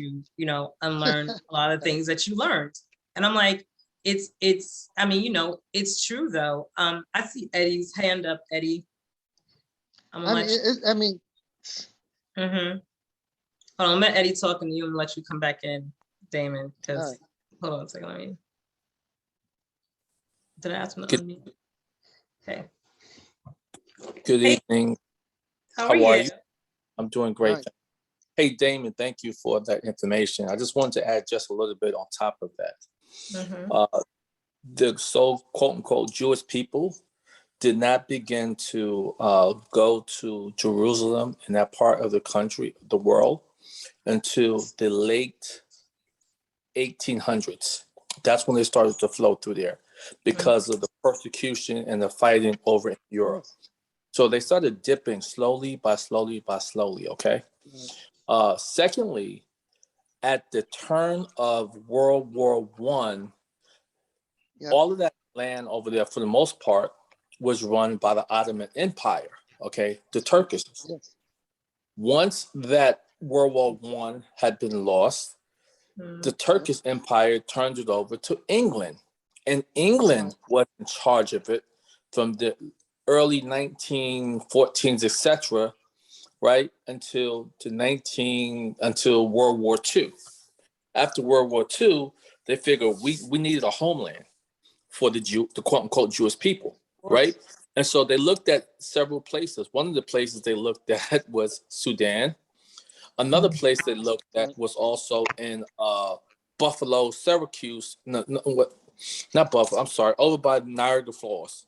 So they were looking for several places to house these number of people. Even up today, they said when Yahweh said to Abraham that you would not be able to count them, right? So the quote unquote Jewish people right now, what is it, 6 million people in the United States, another 6 million people in Jerusalem, and it may be 20 million max if you add anybody with some blood in it, right? Yeah. That's nothing. 20 million is nothing. Right. That's nothing. So they really have done a great job, and I think it's what the Jewish Defense League, because not anybody who says anything before you get any traction, they shut you down. They talk about the cancel culture, and we find ourselves apologizing. Yeah, teeth to ting, man. Right. Yes. So everyone knows that. What is particularly scary is many people, it only takes a generation or two to trick us, right? Yep. So how many people really don't know about the war from 1967 when it's like United States and everybody else said, listen, we don't want these people in Europe. We'll protect. That's why the United States started giving all the military and all the weapons, right? And Europe all ganged in together. Okay, but see, to add on to that, like you had said before, during World War II, okay, when England left, which most people don't realize, they gave that particular land to the ones who call themselves Israelis today. Instead of, and this is why you got that war going on between the Israelis and Palestine. And it's going to continue going because one side knows who the rightful people should be there, while the other side, is occupying the land. But can I add something else? One more thing, and I'll just bow out. All of those people aren't authentic either. They aren't authentic. I know. So Canaan is where everyone was. There are so many of us always talk about Egypt. There were so many cities throughout, if we do our research, that were all black, even in Canaan, Carthage, all the cities, right? And niggers and all this other stuff. Niggers meant king. The royalties of the royalties. Yeah, because it was pronounced as Niger. And they didn't know how to use it. They didn't know how to say it. All those words. So what they simply did was they took the name and made it something negative, but we won't use it. Of course. And so these things are like, one generation. I was alive during I'm a little old, but I was alive during the 1967 war when everyone else said, we got to get rid of them during that 7 days war, whatever it was, right? And so before them, they weren't there, right? It was the people of us. So when you think of Canaan went all the way from Egypt all the way down to Jordan and Iraq and all those places. They were all of this hue, right? They weren't blended until the Greeks and other people started coming through and merging, and then you see the lighter complexions and skin colors. I mean, it's the same like when they say the wilderness. The wilderness was the mountains. It was the desert, But a lot of people think the wilderness was something totally different because they didn't understand what the word wilderness means then. And just like where the Middle East is, what continent would you put that on? You're right. So here's the beautiful thing. There's no such thing as because when I was in my architectural classes, the professor will always say that the Middle East was in somewhere in Europe. How can you take and when you look at the map itself, you see is directly on Africa itself. There's no other continent you could place the Middle East in. But see, the thing is too, though, Damon, is that what I think people they forget, and when you're not looking at the map or you're listening to modern day explanations of the world and what it looks like, is that Europe is the same continent as Africa.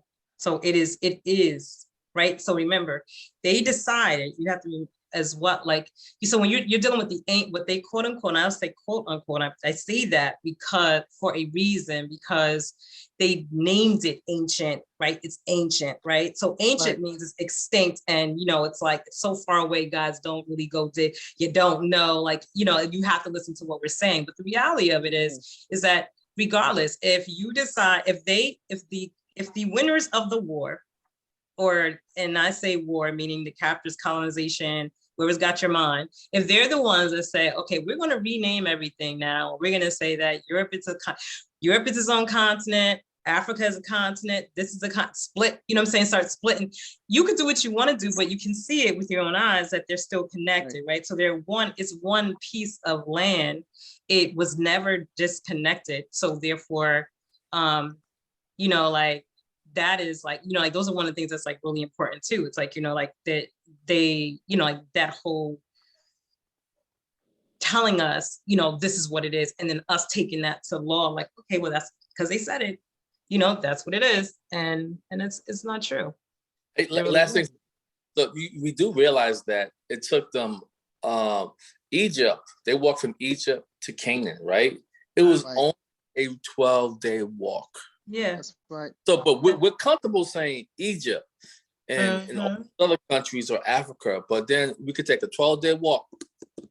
Yeah. And now so where's the Southeast? Where's Central East? It's made up. It's Africa down the poof. We've fallen for the okie doke, as my boy Spike. So. Well, as you do know, in after World War II, you know, they went into Africa itself, and the Europeans and carved it all up. France took their section, Germany took a section, you name it, they all did. The last country to take a section in Africa, which was China. But everybody took a piece. And then they named it wherever they're gonna name it. But you also have to remember too that like Europe, right? The Middle East and Europe and all stuff, you know, it was the original inhabitants were melanin, right? Whether they want to call them the Moors, whoever they want to call them, you know, like whatever their reference was to them at the time, like, you know, like that is who was originally there. And even on, you know, like on every continent, like you have to remember. So I go back to like the TV show when I was younger, or my first kind of thoughts, like, why are they doing this? And then I'm, you know, me starting to putting the pieces together as I'm looking at, as I start to get older and I start seeing how they're feeding us information, is that all of these different, like, they show us what they want us to see, right? Because when you travel, if you really travel around the world for real, and not just to Europe itself, but I mean, really go to other places, you'll see that the original people that were dark skinned are still there. They're still there. They don't put them on TV. They don't show them to you. Like, you know, I remember when I went to Hawaii, like when I got on the airplane, you know, once we were about to land in Hawaii, the girls that came on, you know, singing the little song, whatever, they were very fair skinned Hawaiians, just like you see on TV, like what you would think is a Hawaiian. And when I got to Hawaii, I remember there was Europeans there telling me that they was Hawaiian, but the original Hawaiians were, you know, in our shade group, like, you know what I'm saying? And it's like, and actually they even had islands where if you were not a native, you could not go, right? So tourists can't go, you can't even live there, you know, any of that stuff. And they kind of keep it away. So it's like, you know, for the tourist areas though, they do have a lighter skin. We went to Asia, the same thing. Like, you know, you went to China, when you first land, like, you know, like in the main part, like the main city and stuff like that, you see what we see today, which is like the high, more the yellow, you know, Chinese. However, if you go deeper into the interior, voila, right? You start seeing, oh, here come all the dark Chinese, and you're like, oh, wow, like, wait, where are these people? So it's like, you know, it is, you know, Thailand, the same thing. Thailand, Thailand was supposedly never colonized, I guess, meaning by a European country per se, but they definitely have deals there because they act very European. I mean, it's the same like that in Japan too. Yeah, so I'm just saying, like, even though their hues are, melanin is more like light to dark or whatever, but you know, it's like the lighter ones are the ones that, you know, it's a European concept, right? You know, like where they're the ones that rule, they're the ones that, you know, you see, and those are the ones that they show on TV. Like when they show on, it's very intentional. So it's like, you know, for us to feel like we know everything. And I remember when I was in college at Baruch, and I mean, it was the funniest thing because Baruch had like probably 119 or 120 different dialects there, right? So as an American, I was a minority, right? And they knew it and they would say it. It was like, Americans are the minority here. And it was like people from all different other countries. I remember one day we were in class and it was a Spanish class and I couldn't speak a lick of Spanish. And they're like, we don't understand. Like, you don't know any Spanish. I'm like, no, I didn't grow up around anybody that was Spanish. They're like, oh, well, all New Yorkers, okay, whatever.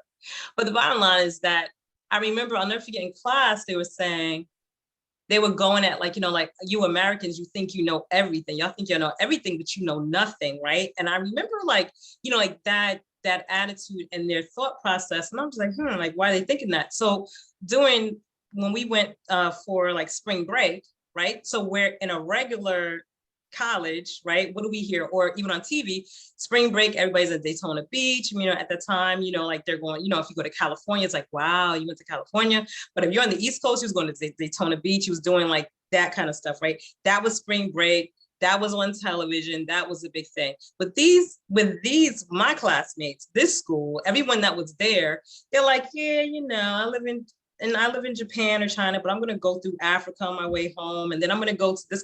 They would literally country hop doing spring break. And I'm like, wow, like, they're not, their world is so much wider. And I started to realize why they say, or they were thinking, or actually saying, which was true, because we were always very, like Americans are very opinionated. It's like, man, like you guys think you know everything, you don't know anything because you're right here. And it's like, you're only what you're told.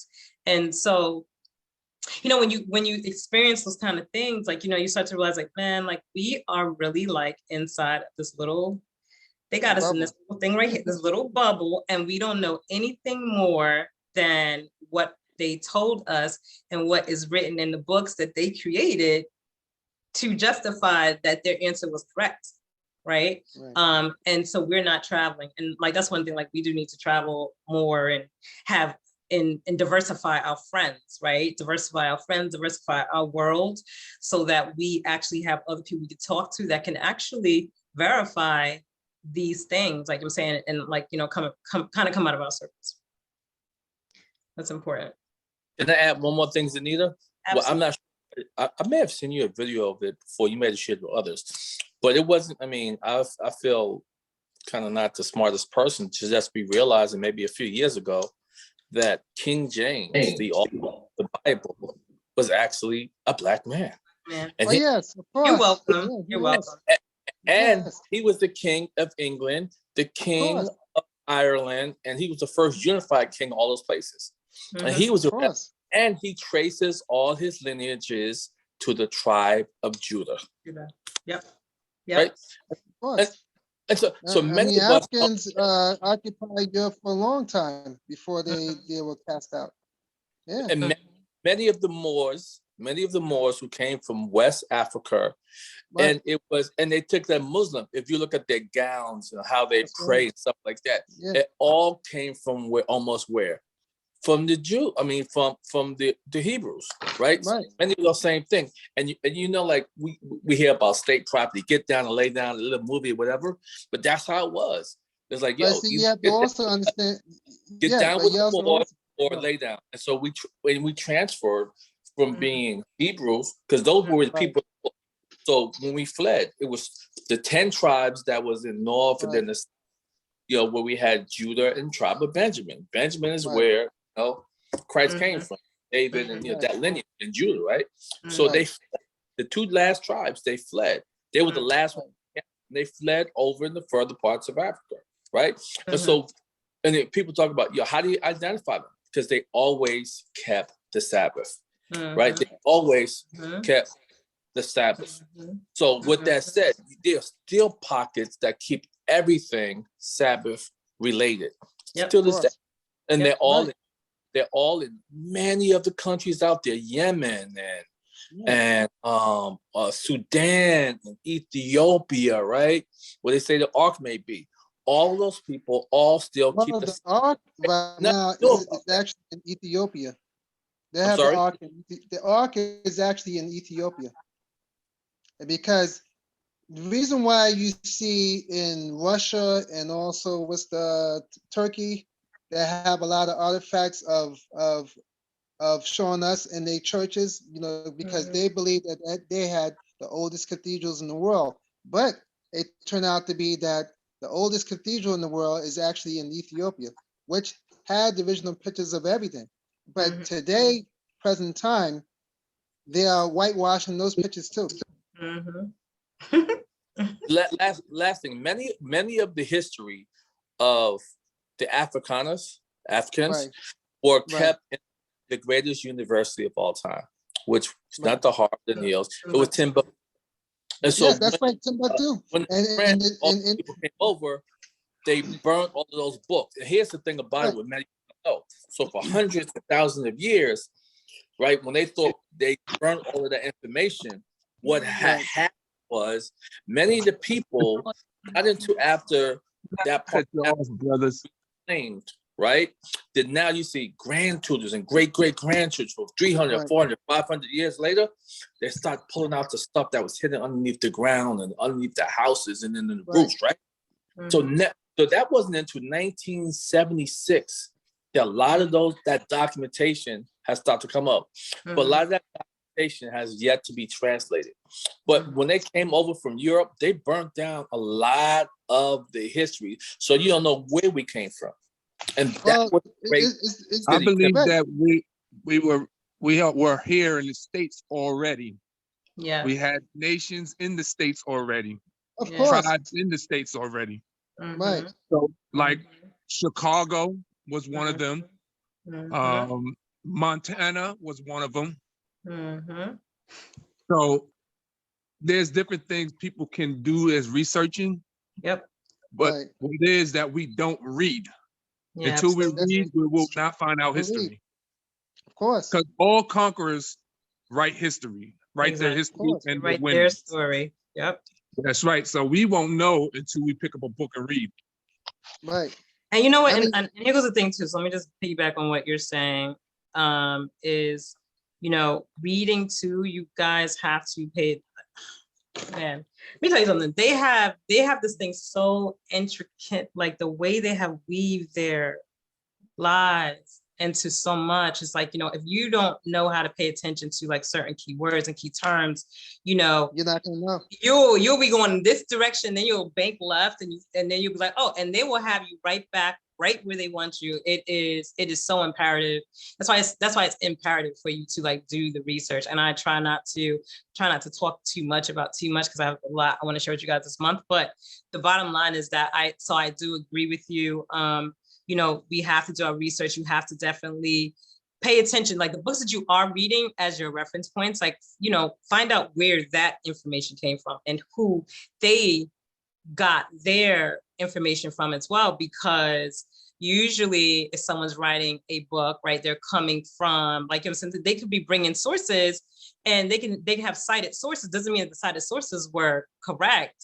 You know what I'm saying? Like, it's true. Yes, I did cite source AB and I got this also from source CD, but then this AB is their source of what they said. Is that correct? Because of the fact that, you know, there's been a lot of twisting and stuff. So that's why I say, like, you know what, when you go back to the beginning and you kind of come forward, you can kind of like unweave through the lines and you start to see like, oh, okay, now I understand what this group of terminology, like when you create terminology for something, does not mean they made things universal. So like they'll say a word, one term is a universal, and we take it as a universal term. Now remember too, like English is one of the most complicated languages, and so therefore one word can mean a few different things. The tone can change the meaning of the word.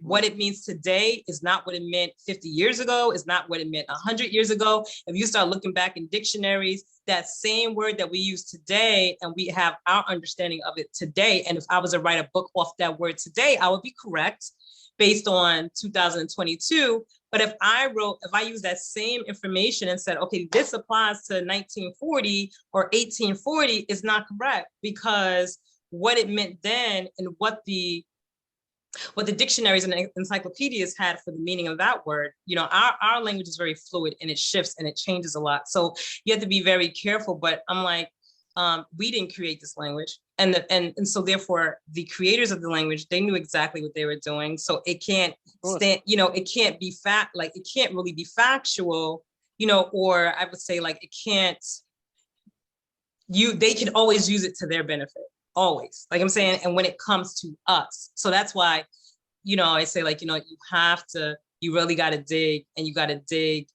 deep, because, and sometimes, and you need to write stuff down, like, because you'll start to see like, oh, wow, this timeline, like what was happening here, what was used here, what was used here, what was the mindset. And you'll start to see that, okay, now I understand why we're confused, because we are applying universal rules to things that is not a universal rule at all.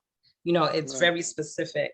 And a lot of the great cities that were built during those times were built by Hebrews, by the way, which most people didn't know that.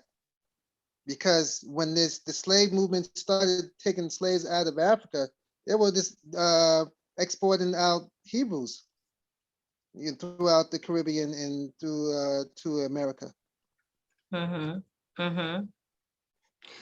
Yes, it's a lot of stuff, guys. I just want you guys to just, start opening your eyes a little bit. Like, as far as I'm concerned, I just want everyone to just start kind of thinking a little bit more, doing research, like, not just reading your Bible just only for one thing. Like the Bible, I always tell everybody, it's like, the Bible's, in the Bible says study to show yourself approved. That does not mean to only read the Bible, yes, but it's like, listen, the Bible and even their stories, right, which would be history, right, their version of history, you'll always, like, I'm telling you, like, when you use the two together, like, you will see like the picture, you'll start to see the picture. You're like, wow, like, okay, so this is what really happened.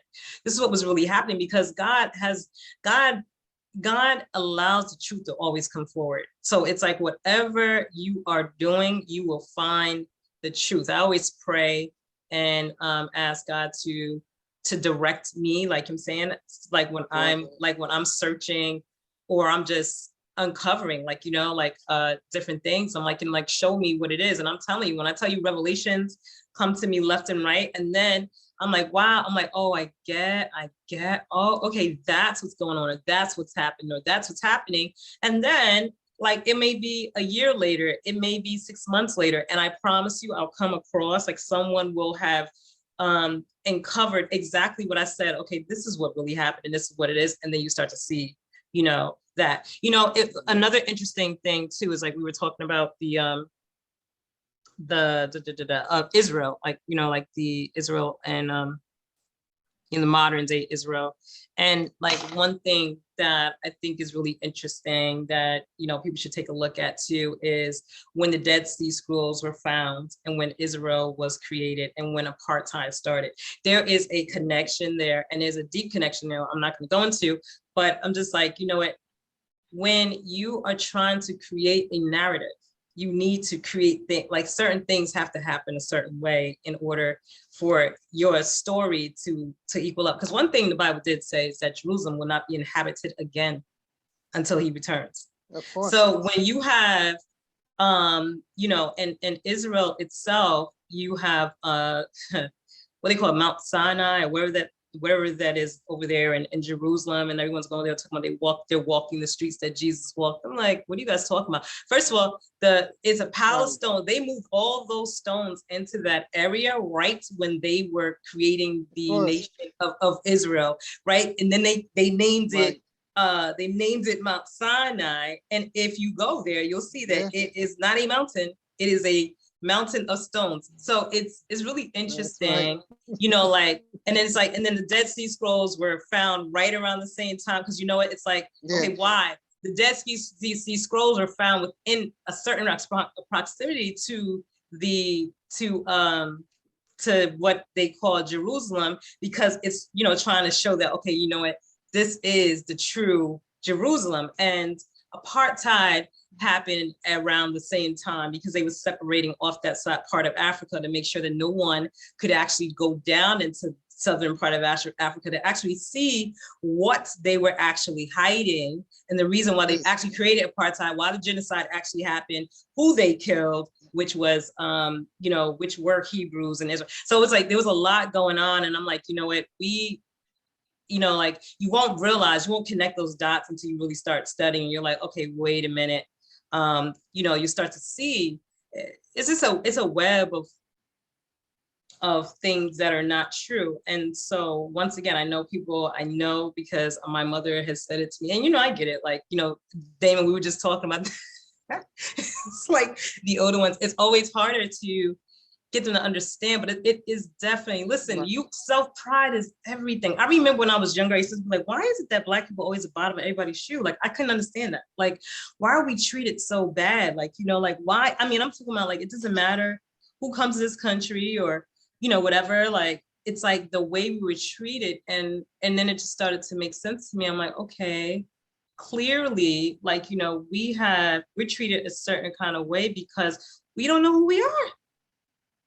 Yeah. And therefore it goes into our children and our, what I'm saying? Like, it's everything. And it's like, and then when we do something that we quote unquote think is grand, which is really normal, it's like, we really think we did something because no one else, like I'm saying, it's so far out of the norm, when the reality of it is we should all be rising, right? And moving on the same equilibrium like all the time. So, yeah, well, yeah. I mean, it did mention that, our identity will be stripped away from us. Yes. It will be scattered at 4 corners of the world.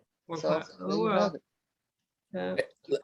Last thing, we remember that Moses's wife was Black, right? Dark. Right. So he's very dark. So what we would say, her father, what's his name? Jethro? What was his name? Yes. Jethro.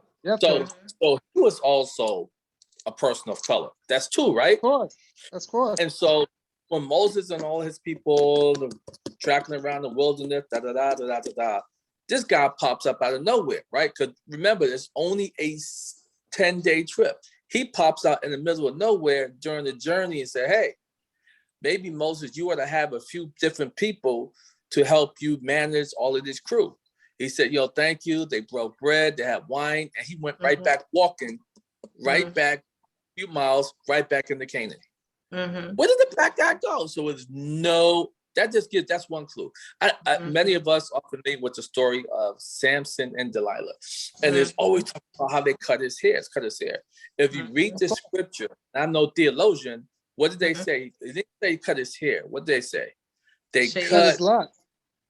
How many? Locks. They shaved locks. 7 locks. 7 locks. No, they shaved. They cut 7 locks. How many people you know in the world, besides people of color, the chocolates, that have locks? Yeah. Nobody else. Nobody else. And she must have been somebody that's of a different nature of color for him to, for him to go out of his roots and mess with her. 7 locks. How detailed is 7 locks? If that's not of color, I don't know who is. So yeah, I agree. I would love to hear if anyone else has any more comments. I mean, the floor is open. I'm gonna unmute the mic, so if they're muted, because I know we had to mute them. There's a book that I'm going to be looking into. It's called Hebrews to Negroes, Wake Up Black America. And that's by Ronald Dalton Jr. And it's a series. That's just the first book. The second one will be the same exact thing, part 2, but the part 2 is broken up to volume 1 and volume 2. So once again, it's called Hebrews to Negroes, Wake Up Black America. And that's by Ronald Dalton Jr. Damon, can you put that in the chat? Oh, all right. Please and thank you. Let's see if we can master. Let me see if we can master this thing. Let's see now. Let me see. Let's see, get in there. I got to see how I'm gonna be able to do this now. Exactly. Yes. Because earlier the writing two popped up early, but now I can't get it. So I'm trying to get it back up again because it comes up every now and then like a little circle with a pencil in it, and then you can write. But it's not coming up now. So Bobby, I see that you put in the chat Jews of West Africa documentary. Did you watch that? It's yourself? So you know what I would do? I will later on, I would just write the information and send it to you, Zaneta, and then you could just give it to the Just person. tell me what it is, and I'll It's Hebrews to Negroes, Wake Up Black America, and that's by Ronald Dalton Jr. hold on. Can't type Yeah, right. it should be like a fist should pop up with a chain around it. Yeah, see, I Hebrews can't to even. Negroes, what? Yeah, Hebrews to Negroes, Wake Up Black America, and that's by Ronald Dalton Jr.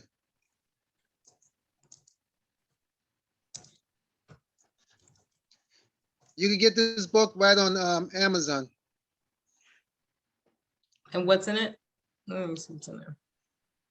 Okay, because when you log on to it on Amazon, you're gonna have is basically a 3-part series. So the first book it will say Hebrews to Negroes, Wake Up Black America, and then the second book will say part 2, but the part 2 is broken up into volume 1 and volume 2. Okay. Yeah.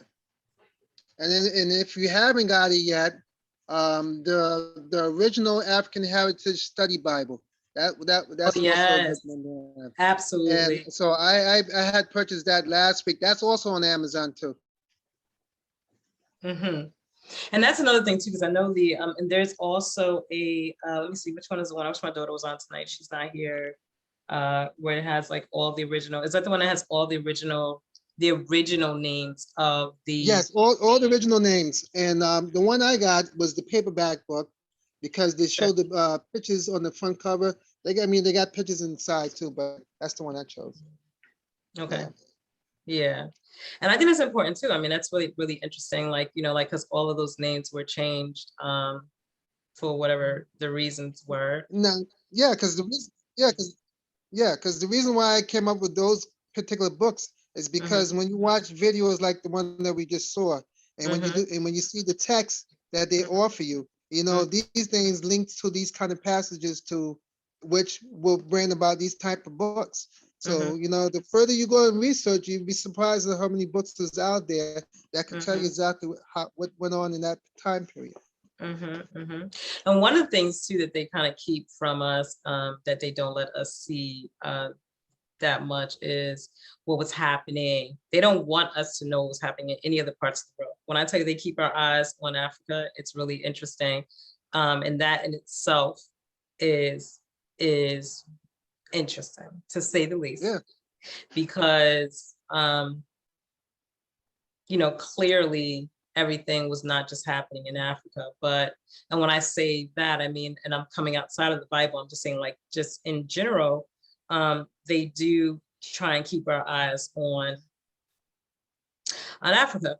And like, there's more pyramids in the Americas than there are in Africa. There's just so many different things that, like the average person, you really don't know that, and it's like they keep us focused in one direction to say, okay, well, that's where everybody started. And then I say, okay, so if we're dealing with people that historically have not been honest, I mean, just know who you're dealing with. Like, when they start telling you stories about where you came from and what is the absolute. I'm not saying that they immediately came together like this. Immediately, they forgot that they didn't like each other. They forgot that,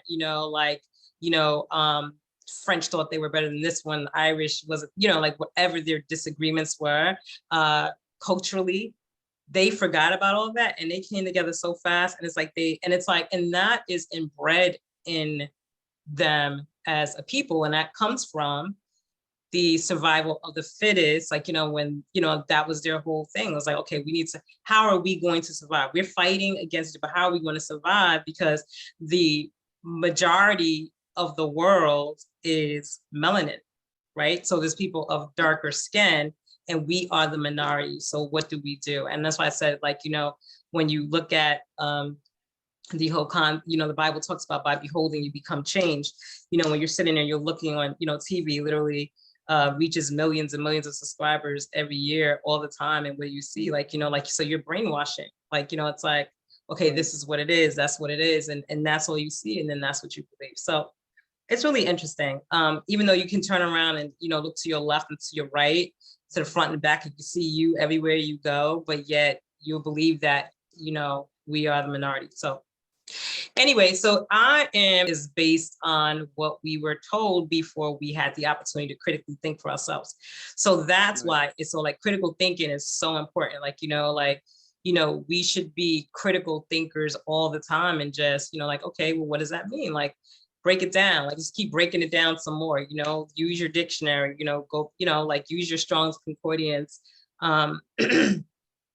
use other comparative things, like, so you can see like, okay, like, what did that mean? What was going on? Like, so I can get a better picture of it all. I know when we were younger, we used to think like, oh, Genesis, I used to always want to know what happened with the antediluvians. Like, like, why is it such a little small part of the Bible? And like, I'm like, why is it not talked about a lot or whatever?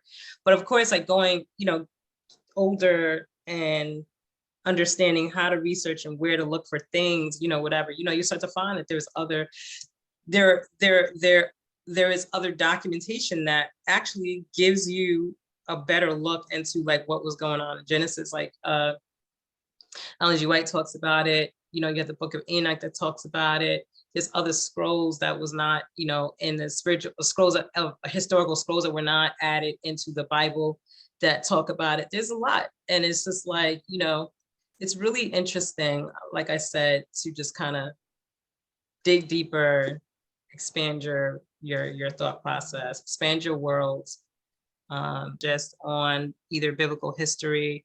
It will be around Bible and just who we are as a people and how that relates back to the Bible. And, from that kind of like angle and standpoint, we will be traveling down that road this month until we get down. I think Tom is coming back on the end of the month, and he'll close us out. So next week we'll have some more information for everybody. So I look forward to seeing you guys 8 o'clock. Make sure you guys get here on time. You guys like to get here late. You miss, a lot of the stuff that happens in the beginning. And then sometimes we kind of stall a little bit trying to wait for you guys. But, CP times. No, it's 8. We start at 8:30. Praise and worship starts at 8 o'clock. There's no time for you guys to turn your computers on and do whatever and just get ready. So we can, we can get into like what we're about to get into this month. Outside of that, if nobody else has anything to say, then I'm going to officially close out Vespers tonight. Then I'm officially closing it. Okay, so we'll see you guys next week, Friday. Make sure you be on time. And thank you all for coming.